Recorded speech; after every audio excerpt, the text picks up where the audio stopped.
పెళ్ళైనా పండగైనా వేడుక ఏదైనా పట్టు చీరల ప్రత్యేక వేదిక వారాహి సిల్క్స్.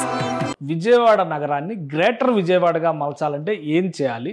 అలానే అమరావతి స్వరూపాన్ని బట్టి ఇప్పుడున్నటువంటి నగర స్వరూపం అమరావతికి సరిపోతుందా? గ్రేటర్ విజయవాడ తరహాలో అమరావతిలో కూడా ఏమైనా మార్పులు వచ్చే అవకాశం ఉంటుంది? ఒకసారి విశ్లేషించేటువంటి ప్రయత్నం చేద్దాం. గతంలో ప్రభుత్వం ఇచ్చినటువంటి కొన్ని పాయింట్స్ ఇందులో చాలా కీలక పాత్ర పోషిస్తున్నటువంటి పరిస్థితి ఉంది. ఆ అంశాలను దృష్టిలో పెట్టుకుని చూస్తే కనుక గతంలో రాష్ట్ర ప్రభుత్వం ఇచ్చినటువంటి కొన్ని ప్రణాళికల్ని ఇప్పుడు మనం పరిశీలించాల్సినటువంటి పరిస్థితి చాలా క్లియర్గా కనిపిస్తుంది. ఇది గతంలో అమరావతి నగరం 50 ఇయర్స్ తర్వాత ఏ విధంగా రూపాంతరం చెందంటే 2050లో ఏ విధంగా రూపాంతరం చెందుతుందనే దాన్ని సిఆర్డిఏ పరిధిలో అమరావతి, విజయవాడ, గుంటూరు నగరం అన్నీ కలిసిపోయినటువంటి ఒక మహానగర స్వరూపంగా అప్పట్లో మాస్టర్ ప్లాన్కి సంబంధించినటువంటి ప్రణాళికలు డిపిఆర్లు రూపొందించేటువంటి సందర్భంలోనే ప్రస్తావించారు. అందులోనే ఒక ఇంట్రెస్టింగ్ పాయింట్ ఉంది. ఆ విషయాన్ని కూడా ఒకసారి మనం విశ్లేషిద్దాం.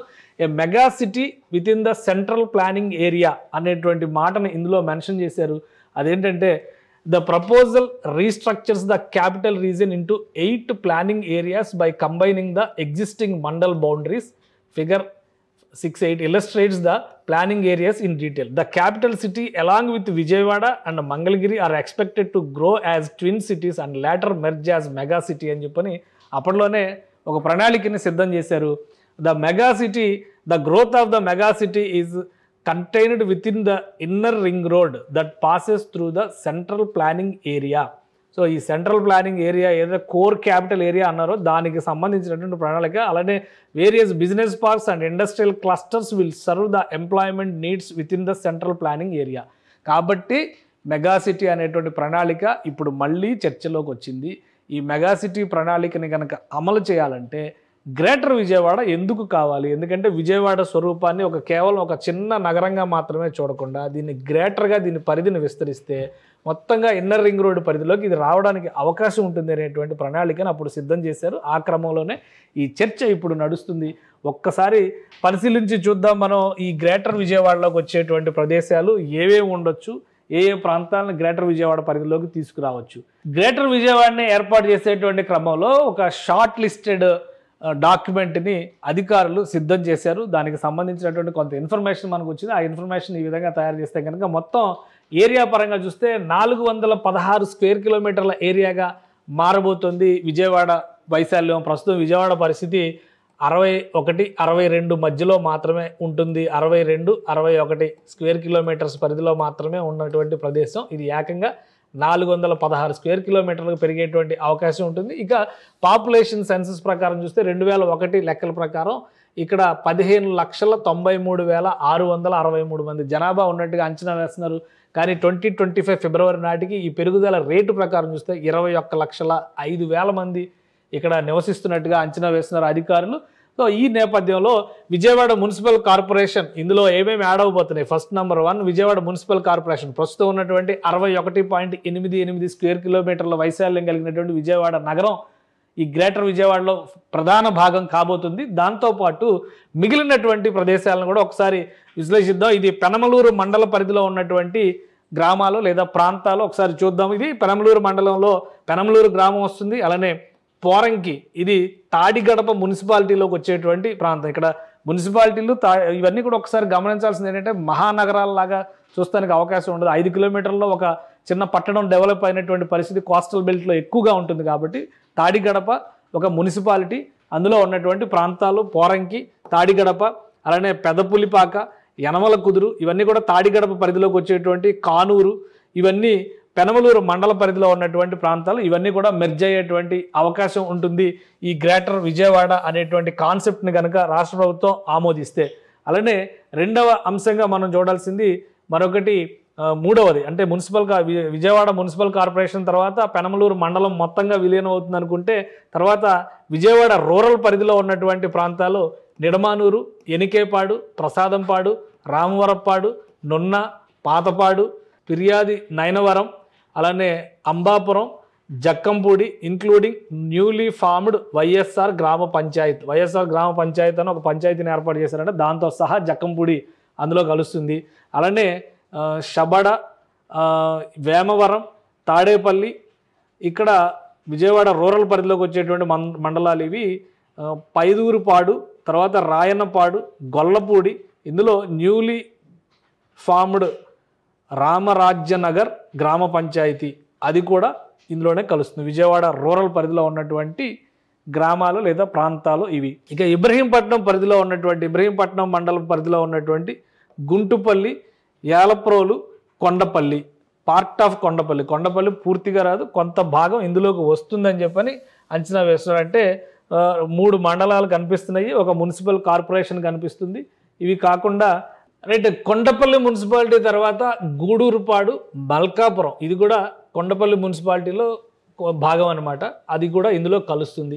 తర్వాత Tummalapalem, Ibrahimpatnam part of Kondapalli municipality, ఇది కూడా కొండపల్లి మున్సిపాలిటీలో ఉన్నటువంటి భాగం. ఇవన్నీ కూడా ఇటు గ్రేటర్ విజయవాడ పరిధిలోకి వచ్చేటువంటి అవకాశాలు ఉన్నాయి. ఇక జూపూడి, తర్వాత త్రిలోచనపురం, మూలపాడు, జామి మాచివరం, నవీ పోతవరం, తర్వాత కేతనకొండ, కొటికిలపూడి ఇవన్నీ కూడా ఇబ్రహీంపట్నం మండలం పరిధిలోకి వచ్చేవి. కొండపల్లి మున్సిపాలిటీ పరిధిలోకి వచ్చేటువంటి ప్రాంతాలు 35 లిస్ట్ అవుతుంది ఇక్కడ వరకు. తర్వాత చూస్తే తాడేపల్లి ఇది ఓల్డ్ మున్సిపాలిటీ పార్ట్, ఇందులో ఇంక్లూడ్ అవుతుంది. అలానే excluding Nolakapeta, Dolas Nagar part of MTMC అంటే మంగళగిరి, తెనాలి మున్సిపల్ కార్పొరేషన్లో ఇవి భాగంగా ఉన్నటువంటి ప్రదేశాలు. తర్వాత ఇవన్నీ ఇక్కడ వచ్చే లిస్టులో ఉన్నవన్నీ కూడా మంగళగిరి, తెనాలి మున్సిపాలిటీ పరిధిలో ఉన్నటువంటి ప్రాంతాలు లేదా గ్రామాలు. కుంచినపల్లి, కొలనుకొండ, వడ్డేశ్వరం, ఇప్పటం అయితే అందరికీ తెలిసిందే ఎందుకంటే చాలా పాపులర్ పేరు అది ఇప్పుడు.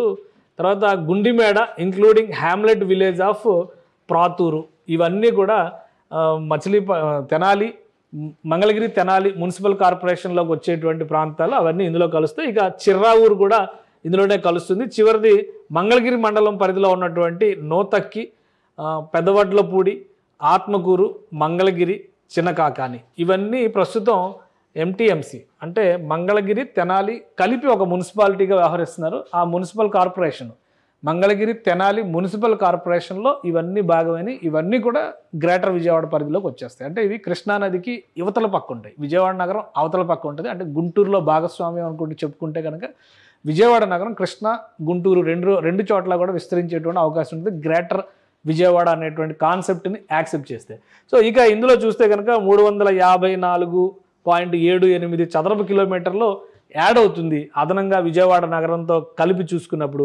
పాపులేషన్ పరంగా చూస్తే కనుక ఇప్పుడున్న అంచనాల ప్రకారం 8,72,000 మంది అదనంగా కలుస్తున్నట్టుగా మనం చూడాల్సి ఉంటుంది. అంటే విజయవాడ కార్పొరేషన్ మినహాయించి ఈ లెక్క చూస్తే కనుక ఈ రెండు క్లబ్ చేస్తే సో ఇది మొత్తంగా మ్యాప్. అయితే ఇందులో అసలు టోటల్గా గ్రేటర్ విజయవాడ పరిధిలోకి ఎంత వైశాల్యం, ఎంత పాపులేషన్ వస్తుంది అనేది ఇక్కడ క్లియర్గా నెట్ టోటల్ ఇచ్చారు అధికారులు. సో ఆ నెట్ టోటల్ ప్రకారం చూస్తే కనుక ప్రస్తుతం ఉన్నటువంటి విజయవాడ మున్సిపల్ కార్పొరేషన్ పరిధి ఇది, ఇప్పుడు కొత్తగా యాడ్ చేయాలనుకుంటున్నటువంటి పరిధి ఇది. ఈ మొత్తం కలిపితే కనుక 416.66 స్క్వేర్ కిలోమీటర్స్గా చదరపు కిలోమీటర్లుగా మారుతుంది దీని వైశాల్యం. ఇక ప్రస్తుత జనాభా 10,34,000 చూపిస్తున్నారు. పెరుగుతున్నటువంటి జనాభా ఇవన్నీ కలుపుకొని చూస్తే కనుక 20 లక్షలకు పైగా చేరేటువంటి అవకాశం ఉంది. 21,05,000 అనేటువంటి లెక్క కనిపిస్తుంది. ఇది గ్రేటర్ విజయవాడకు సంబంధించినటువంటి సమగ్ర స్వరూపం. సో ఇది ఇక్కడ వరకు క్లారిటీ ఉంది. గ్రేటర్ విజయవాడని ఏ స్థాయిలో విస్తరించాలనుకుంటున్నారనే అంశంపైన క్లారిటీ ఉంది. మరి అమరావతి మాస్టర్ ప్లాన్ ప్రకారం జరిగేటువంటి అమరావతి నగరం ఇన్నర్ రింగ్ రోడ్డు పరిధిలోకి వస్తే ఆ పరిధిలోకి వచ్చేటువంటి ప్రాంతాలన్నీ ప్రస్తుతం ఉన్నటువంటి అమరావతి నగర ప్రాంతాలైనా లేదా మరేమైనా ఉన్నాయా అది కూడా ఒక లిస్టు తయారైంది. ఒకసారి విశ్లేషించేటువంటి ప్రయత్నం చేద్దాం. ఇది మొత్తం కూడా ఒక కసరత్తు అధికార యంత్రాంగం చేస్తుంది ముఖ్యమంత్రి గారు సూచనల మేరకు. ఎందుకంటే రాబోయేటువంటి రోజుల్లో ఒక మహానగరానికి అక్కడ రూపకల్పన జరగాలంటే కనుక ఈ నిర్ణయాలన్నీ కూడా అమలు చేయాల్సినటువంటి అవసరం ఉంది కాబట్టి ప్రత్యేక కార్యాచరణగా దీన్ని టేకప్ చేశారు. సో దీన్ని ఒక్కసారి మనం పరిశీలిద్దాం. ఇది అమరావతి క్యాపిటల్ సిటీకి సంబంధించినటువంటి సమగ్ర స్వరూపం. ప్రస్తుతం Amaravati capital city master plan ప్రకారం కనుక లెక్కలు వేసి చూస్తే 217 కిలోమీటర్ స్క్వేర్ కిలోమీటర్లు ఉన్నటువంటి ప్రాంతం ఇది. దీనికి ఆల్రెడీ గతంలోనే మాస్టర్ ప్లాన్లోనే ఈ డీటెయిల్స్ అన్నీ కూడా పొందుపరిచారు. ఇక పాపులేషన్ సెన్సెస్ 2011 లెక్కల ప్రకారం చూస్తే కనుక 102,000 మంది ఉన్నారు. ప్రొజెక్టెడ్ అంటే గ్రోత్ రేటు ప్రకారం ఎంత అయ్యి ఉండొచ్చు ఫిబ్రవరి 2025 నాటికని చూస్తే 186,000 మంది పెరిగారు. మన ఫెర్టిలిటీ రేటు చాలా తక్కువగా ఉందని చంద్రబాబు నాయుడు గారు అన్నారు కాబట్టి ఇక్కడ 10 సంవత్సరాలు దాదాపు 14 సంవత్సరాలు లెక్క తీసినప్పటికీ కూడా కేవలం 86,000 మంది పెరిగి ఉండొచ్చు అని ఆ రేషియో ప్రకారం చెప్తున్నారు. యాక్చువల్ ఫిగర్స్ కావు ఇవి, జనాభా లెక్కల సేకరణ జరిగిన తర్వాత ఆ క్లారిటీ వస్తుంది. సో ఇది అమరావతి నగర స్వరూపానికి సంబంధించినటువంటి అంశం. ఇక ఇందులో 29 గ్రామాలను గుండెలు బాదుకుంటూ ఉన్నారు కదా, ఇప్పుడు ఆ 29 గ్రామాల లెక్కే మనం ఒకసారి చూడాల్సినటువంటి పరిస్థితి ఉంటుంది. ఒకసారి అది కూడా మనం పరిశీలిస్తాం. ఈ 29 గ్రామాల ముఖ చిత్రం ఏంటి, వైశాల్యం ఏంటి, అదంతా కూడా ఇందులో పొందుపరిచారు ఈ జాబితాలో. మొదటిది Lingayapalem including hamlet villages of Modugulankapalem. So ఇక్కడ ఎక్కువ పాలెంలు, గూడెంలు అనేవి గిరిజన ప్రాంతాల్లో చూస్తున్నాయి. ఇక్కడ ఎక్కువ పాలెంలు కనిపిస్తున్నాయి మనకి.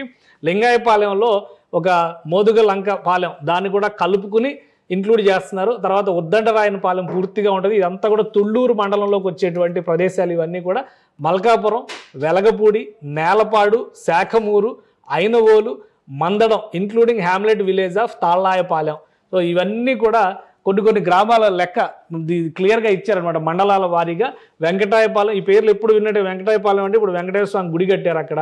మందడం దగ్గర అంటే ఇప్పుడు వెలగపూడి వెనక పక్కన వచ్చేటువంటి ప్రదేశం ఇది. వెంకటపాలెం అలానే వెంకటపాలెంలోనే గుడి కట్టారు. అనంతవరం ఇక్కడ పాపులర్ వెంకటేశ్వర స్వామి గుడి ఉంది అక్కడ. డెక్కెళ్ళు, తుళ్ళూరు, దొండపాడు, పిచ్చికలవాణిపాలెం, అబ్బరాజుపాలెం, తర్వాత బోరుపాలెం, ఇక్కడ రాయపూడి, కొండబరాజుపాలెం, ఇవన్నీ కూడా తుళ్ళూరు మండలంలోకి వచ్చేటువంటి ప్రదేశాలు. అమరావతి మాస్టర్ ప్లాన్లో భాగంగా నగర ప్రాంతాలుగా గుర్తించినటువంటి ప్రాంతాలు. ఇక తాడేపల్లి ప్రాంతంలో ఉన్నటువంటి కొన్ని గ్రామాలు కూడా ఇటు ఈ పరిధిలోకి వస్తున్నాయి.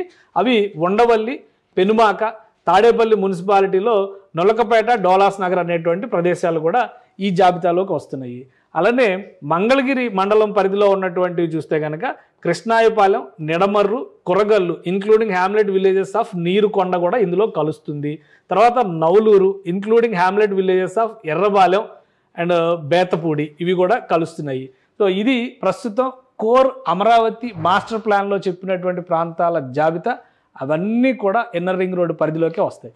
ఈ జాబితాలో లేనివి ఇన్నర్ రింగ్ రోడ్డు పరిధిలోకి వచ్చేవి కూడా ఒక 2-3 ప్రాంతాలు ఉన్నాయి. అవి తుళ్ళూరు మండలం పరిధిలోకి వచ్చేటువంటి ప్రాంతాలు. పెదపరిమి, వడ్డమాను తర్వాత హరిశ్చంద్రాపురం, ఈ 3 ప్రాంతాలు కూడా villages which are located inside the proposed inner ring road but not in the part of capital area అనమాట. అంటే ఇవి క్యాపిటల్ ఏరియాలో చెప్పకపోయినా కానీ క్యాపిటల్ని ఆనుకుని ఉన్నటువంటి గ్రామాలు, ఇవి కూడా ఇందులో కలిసేటువంటి అవకాశం ఉంది. సో అవి అన్నీ కలిపితే దీని వైశాల్యం 217 కిలోమీటర్లు, ఇక్కడ 217.23 ప్లస్ 44.03, ఈ రెండు కలిస్తే ఆల్మోస్ట్ 260 కిలోమీటర్ల దాకా, 268 కిలోమీటర్ల దాకా వెళ్తున్నటువంటి పరిస్థితి, స్క్వేర్ కిలోమీటర్స్ దాకా వెళ్తున్నటువంటి పరిస్థితి. జనాభా చూస్తే కనుక 2 లక్షలకి ఇది కలిపితే 2 లక్షల వరకు క్రాస్ అవుతుంది. అది ప్రొజెక్టెడ్ ఫిగర్స్. కానీ అమరావతి నగరం డెవలప్ అయిన తర్వాత దీని ముఖ చిత్రం మొత్తం కూడా మారిపోద్ది. ఒక జన సమూహం ఒక వరదలాగా వచ్చేటువంటి అవకాశం ఉంటుందని అంచనాలు వేస్తున్నారు. కాబట్టి ఇప్పుడు ఆల్రెడీ అక్కడ వర్కింగ్ క్లాస్ పెద్ద ఎత్తున పనిచేస్తుంది. రాబోయేటువంటి 3-4 సంవత్సరాలు వాళ్ళందరూ అక్కడే ఉంటారు. కొంతమంది స్థిరపడవచ్చు, కొంతమంది సొంత ప్రాంతాలకు వెళ్ళొచ్చు, కొంతమంది సొంత ప్రాంతాలతో కనెక్షన్స్ ఉంచుకుంటూనే ఇక్కడ ఉపాధి మార్గాలు వెతుక్కునేటువంటి అవకాశం కూడా ఉంటుంది. కాబట్టి ఎటు నుంచి ఎటు చూసినా కానీ విజయవాడ నగరం నుంచి వచ్చేటువంటి గ్రేటర్ విజయవాడ నగరం నుంచి లెక్కేసుకుని చూసుకునేటువంటి క్రమంలో వచ్చేటువంటి ఒక 20 లక్షల జనాభా, ఇక్కడ నగరంలో ఇక్కడ డెవలప్ అయ్యేటువంటి క్రమంలో వచ్చేటువంటి 2 లక్షలు ప్లస్ అడిషనల్గా రాబోయేటువంటి జనం, ఇవన్నీ కలిపి చూస్తే కనుక 25 లక్షలకు తగ్గకుండా ఈ మొత్తం గ్రేటర్ విజయవాడ, గ్రేటర్ అమరావతి అంటే ఇన్నర్ రింగ్ రోడ్డు పరిధిలో ఉన్నటువంటి ప్రాంతాల్లో ఇక్కడ జరిగేటువంటి అవకాశం ఉంటుంది. సో ఆ ప్రణాళికకి అనుగుణంగానే ఈ ఇన్నర్ రింగ్ రోడ్ అనే దాన్ని టేకప్ చేయడం ఒక మార్గం. గ్రేటర్ పేరుతో అటు అమరావతిని, విజయవాడని ప్యారల్గా డెవలప్ చేయడం, ఔటర్ రింగ్ రోడ్లో భాగంగా 3 నగరాలని భాగం చేయడం, అంటే ఒక మెగా సిటీ ప్రణాళికని అమలు చేయడానికి దశల వారీగా స్టెప్ 1, స్టెప్ 2, స్టెప్ 3 ఈ విధంగా ఒక ప్రణాళికని రాష్ట్ర ప్రభుత్వం సిద్ధం చేస్తుంది.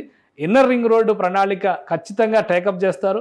అది కేంద్ర ప్రభుత్వం నుంచి నిధుల అవసరం లేకుండా, రాష్ట్ర ప్రభుత్వం పైసా ఖర్చు పెట్టకుండా ప్రైవేటు భాగస్వామ్యంతో ఎలా నిర్మించాలనేటువంటి కసరత్తు జరుగుతున్నట్టుగా సమాచారం ఉంది. దానిలో తొలి అడుగుగా ఆల్రెడీ గ్రేటర్ గుంటూరు పైన వర్కౌట్ జరిగింది. ఇప్పుడు గ్రేటర్ విజయవాడ పైన కూడా ప్రణాళికబద్ధమైనటువంటి చర్చ జరుగుతోంది. వీటన్నిటికీ క్లారిటీ అతి త్వరలోనే వచ్చే అవకాశం కనిపిస్తోంది. సుమన్ టీవీలో మీ పర్సనల్ అండ్ బిజినెస్ ప్రమోషన్స్ కోసం కింది నెంబర్కి కాంటాక్ట్ చేయండి.